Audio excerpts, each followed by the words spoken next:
मोर्शी येथे उपजिल्हा रुग्णालयात कार्यरत असलेल्या अधिकारी जयश्री मोरे यांची प्रथम क्रमांक जिल्हास्तरीय फ्लोरेन्स नाइटिंगेल पुरस्कारासाठी निवड करण्यात आली आहे।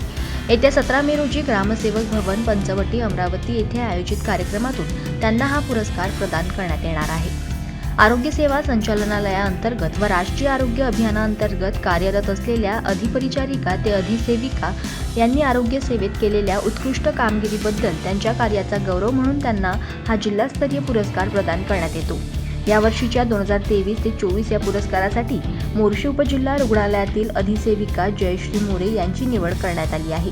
रुग्णालयातील वरिष्ठ अधिकारी व कार्यरत सहकारी यांच्या सदोदित मिळणाऱ्या प्रेरणा व सहकार्यामुळे मला हा पुरस्कार मिळाला असल्याचं जयश्री मोरे यांनी सांगितले। पुरस्कारासाठी त्यांची निवड झाली असल्याने परिसरातून त्यांच्यावर कौतुकाचा वर्षाव होत आहे। सोमेश्वर शहाणे, जनमत लाईव्ह न्यूज, मोर्शी।